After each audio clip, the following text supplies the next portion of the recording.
Hello everyone, welcome to it's all about economics. मैं सूरज शर्मा। आज के लेक्चर का टॉपिक है macro economics, scope and its various approaches. तात्पर्य ये है कि हम इस लेक्चर में समष्टि अर्थशास्त्र और उसके विषय क्षेत्र तथा उसकी विभिन्न विचार धारणाओं के बारे में जानने का प्रयास करेंगे। और ये जो लेक्चर है ये इंट्रोडक्टरी लेक्चर होगा, जिसमें हम जानने का प्रयास करेंगे कि मैक्रो इकोनॉमिक्स क्या है और मैक्रो इकोनॉमिक्स का उद्भव किस तरीके से हुआ। अगर हम पिछले शताब्दी को देखें और हम 20वीं सेंचुरी की बात करें तो लगभग 1936 यानी जब जे.एम. कीन्स ने अपनी पुस्तक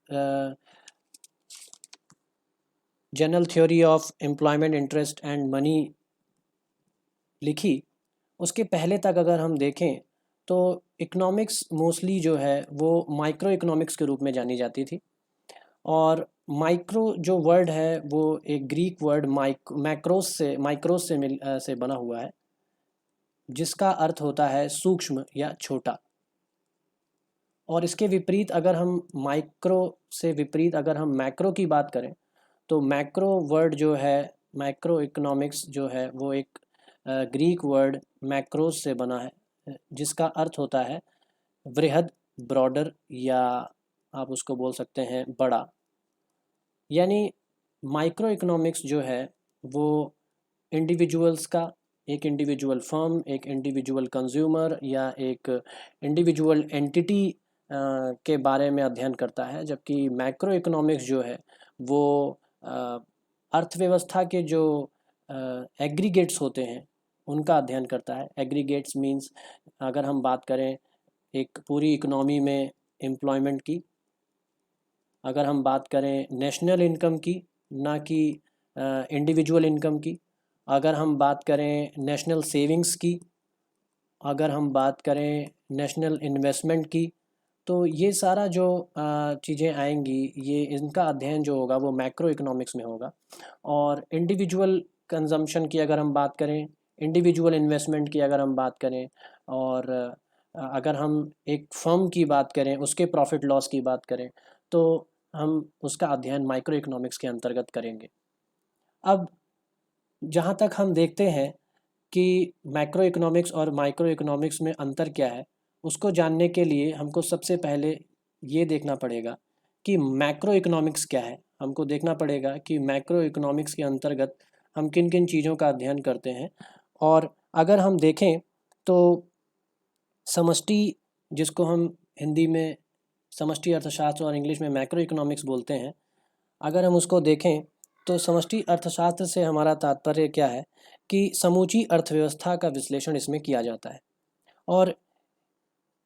अगर हम माइक्रो इकोनॉमिक्स की बात करें तो इसके अंतर्गत अनगिनत छोटे छोटे व्यक्तिगत भागों, जैसे एक किसी व्यक्ति का और किसी एक फर्म का और किसी एक इंडस्ट्री के बारे में हम अध्ययन करते हैं। और इसी को अगर हम दूसरे शब्दों में जानने का प्रयास करें तो मैक्रो इकोनॉमिक्स में हम समस्त अर्थव्यवस्था के मुख्य जो जोड़ होते हैं, यानी मुख्य जो एग्रीगेट्स होते हैं, एग्रीगेट्स, उनका हम अध्ययन करते हैं। और उनकी मुख्य औसतों का, जैसे एवरेजेस का अध्ययन करते हैं। उदाहरण के लिए अगर हम देखें तो देश की जो समस्त राष्ट्रीय आय है, जिसको हम नेशनल इनकम बोलते हैं, इसका अध्ययन अगर हम देखेंगे तो वो हम मैक्रो इकोनॉमिक्स के अंतर्गत करेंगे। अगर हम समस्त राष्ट्रीय उत्पादन की बात करते हैं, let's suppose we are talking about GDP, gross domestic product, इसका मतलब हम मैक्रो इकोनॉमिक्स की बात कर रहे हैं। अगर हम समस्त राष्ट्रीय उपभोग की बात कर रहे हैं, समस्त राष्ट्रीय बचत या निवेश की बात कर रहे हैं, अगर हम एग्रीगेट डिमांड की बात कर रहे हैं, अगर हम एग्रीगेट सप्लाई की बात कर रहे हैं, अगर हम जनरल प्राइस लेवल की बात कर रहे हैं, सामान्य कीमत स्तर की बात कर रहे हैं, तो हम मैक्रो इकोनॉमिक्स का अध्ययन कर रहे हैं। समष्टि अर्थशास्त्र में हम यह देखते हैं कि समूची अर्थव्यवस्था के ये जो कुल जोड़ हैं, यानी ये जो एग्रीगेट्स हैं, नेशनल इनकम हो गया, नेशनल प्रोडक्ट हो गया, aggregate demand, aggregate supply, general price level, total employment in the in all the sectors, total employment in economy, अगर हम इन सब की बात करें तो इन सब को समूची अर्थव्यवस्था में ये सारे औसत जो हैं या ये सारे जो एग्रीगेट्स हैं, ये कैसे निर्धारित होते हैं, इस चीज़ का अध्ययन किया जाता है। और किन कारणों से इन एग्रीगेट्स में जो है वो उतार चढ़ाव आते हैं, यानी नेशनल इनकम में उतार चढ़ाव क्यों आते हैं, रोजगार में उतार चढ़ाव क्यों आते हैं, नेशनल प्रोडक्ट्स में उतार चढ़ाव क्यों आते हैं, डिमांड और सप्लाई में उतार चढ़ाव क्यों आते हैं। और इस प्रकार से ये सब जो अध्ययन होगा वो मैक्रो इकोनॉमिक्स के अंतर्गत किया जाएगा। समष्टि अर्थशास्त्र में अगर हम देखें, मैक्रो इकोनॉमिक्स में अगर हम देखें, तो मुख्यतः इस बात का विश्लेषण किया जाता है कि राष्ट्रीय आय तथा रोजगार कैसे निर्धारित होते हैं, किस तरीके से आपकी नेशनल इनकम और जो आपका नेशनल एम्प्लॉयमेंट है वो कैसे निर्धारित हो रहा है, और राष्ट्रीय आय तथा रोजगार जो है उनमें घटोतरी या बढ़ोतरी का कारण क्या है, समूची अर्थव्यवस्था जो है का विकास जो है वो किन तत्वों पर निर्भर करता है। इन सब चीज़ों का अध्ययन हम मैक्रो इकोनॉमिक्स में करते हैं, क्योंकि हम जानते हैं कि जो हमारा उत्पादन है, जो हमारा प्रोडक्शन है, वो कुछ फैक्टर्स पर डिपेंड करता है। मुख्यतः अगर हम फैक्टर्स की बात करें तो दो प्रमुख फैक्टर्स हैं, एक है कैपिटल और दूसरा है लेबर। तो कैपिटल और लेबर में होने वाले चेंजेस किस तरीके से राष्ट्रीय उत्पादन को प्रभावित करते हैं, और राष्ट्रीय उत्पादन जो है वो किस तरीके से रोजगार को, और रोजगार किस तरीके से राष्ट्रीय उत्पादन को प्रभावित करता है, इन सभी तत्वों में परिवर्तन क्यों आता है और रोजगार की स्थिति क्यों बदलती रहती है, इन सब चीज़ों का अध्ययन हम मैक्रो इकोनॉमिक्स के अंतर्गत करते हैं। अगर हम क्लासिकल इकोनॉमिक्स की बात करें, यानी अगर हम जो क्लासिकल्स हैं, यानी जो हमारे प्रतिष्ठित अर्थशास्त्री हैं, अगर हम उनकी बात करें तो वे अर्थशास्त्र का विश्लेषण ये मानकर चलते हैं कि अर्थव्यवस्था में सदैव जो है वो पूर्ण रोजगार बना रहता है, यानी फुल एम्प्लॉयमेंट जो है वो अर्थव्यवस्था में सदैव बना रहता है। और अगर इसमें किसी तरीके के चेंजेस आते हैं तो एक ऑटोमेटिक एडजस्टमेंट मैकेनिज़्म है वो काम करता है, और ये ऑटोमेटिक एडजस्टमेंट मैकेनिज़्म जो है ये वापस जो है फुल एम्प्लॉयमेंट के लेवल पर इकोनॉमी को ले आता है। और सामान्यतः अगर हम देखें तो अर्थव्यवस्था में फुल एम्प्लॉयमेंट हमेशा बना रहता है। ऐसा वो क्यों मानते हैं, इसकी व्याख्या हम आगे चलकर लेक्चर्स में देखेंगे, लेकिन अभी के लिए हम अगर ये देखें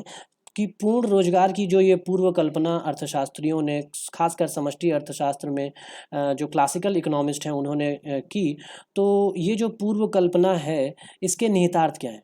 अगर हम देखें, जैसे ही क्लासिकल इकोनॉमिक्स या क्लासिकल इकोनॉमिक्स ये मानती है कि अर्थव्यवस्था में पूर्ण रोजगार का स्तर सामान्यतः बना रहता है, वैसे ही हम ये देखते हैं कि क्लासिकल इकोनॉमिक्स में फिर किसी प्रकार के रोजगार सिद्धांत को अपनाने की कोई ज़रूरत है ही नहीं, क्योंकि रोजगार जो है वो यहाँ पर पूर्ण रूप से लोगों को मिला हुआ है। तो किसी तरीके के रोजगार सिद्धांत की हमको ज़रूरत यहाँ पर क्लासिकल इकोनॉमिक्स में नहीं है। और अगर हमको रोजगार सिद्धांत की ज़रूरत नहीं है तो फिर हमको आय सिद्धांत की भी ज़रूरत नहीं है, क्योंकि रोजगार के आधार पर ही जो है वो आय का निर्धारण हो रहा है। और आय का निर्धारण किस तरीके से हो रहा है, जितना ज़्यादा लोगों को रोजगार मिलेगा उतना ही ज़्यादा जो है वो देश की राष्ट्रीय आय जो है वो बढ़ेगी। अगर लोगों को कम रोजगार मिल पा रहा है तो आय में भी जो है वो जो बढ़ोतरी होगी वो कम होगी। किसी वजह से अगर रोजगार जो है वो बहुत तेज़ी से घटने लगा तो आय में भी जो है वो बहुत तेज़ी से गिरावट आने लगेगी, जैसा कि हमने 1930s की जो महामंदी है उसमें हमको देखने को मिलता है। और यही वो महामंदी है जिसकी वजह से जो है वो माइक्रो इकोनॉमिक्स पर जो एक गहरा आघात लगा, और उसके बाद जो है वो मैक्रो इकोनॉमिक्स का उद्भव जो है वो बहुत तेज़ी से हुआ। और जैसा कि मैंने अभी बताया आपको, 1936 में जो J.M. कीन्स जो अपनी पुस्तक लेकर आए जिसका नाम था general theory of employment, interest and money, उसने जो है वो क्लासिकल इकोनॉमिक्स के जो ये पूर्ण रोजगार का जो मान्यता है उस पर एक गहरा आघात किया, और उन्होंने ये बताने की कोशिश करी कि अर्थव्यवस्था जो है वो सदैव पूर्ण रोजगार पर संतुलन में नहीं होती, और बहुत सी अर्थव्यवस्थाएं ऐसी हैं जो कि पूर्ण रोजगार से पहले के स्तर पर ही जो है वो संतुलन में आ जाती हैं, और ज़रूरी नहीं है कि हर अर्थव्यवस्था में पूर्ण रोजगार विद्यमान हो। अगर हम इसमें देखें कि किस तरीके से ये काम करता है तो उसको हम आगे के लेक्चर्स में देखेंगे। और हम अभी हम इस परिणाम पर पहुंचते हैं कि देश किसी भी इकोनॉमी में जो है वो सदैव पूर्ण रोजगार की स्थिति रहेगी, ऐसा कोई ज़रूरी नहीं है। प्रतिष्ठित अर्थशास्त्रियों की इस पूर्ण धारणा का सिद्धांत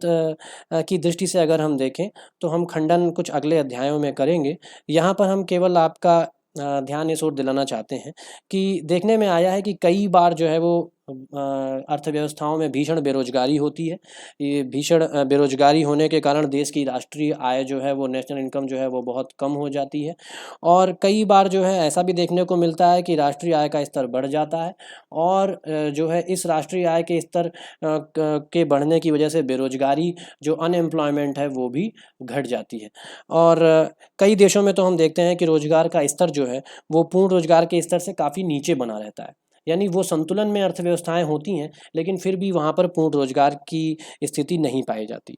और ये सब कहने का सार ये है कि अगर हम देखें, तो पूर्ण रोजगार की जो फुल एम्प्लॉयमेंट की जो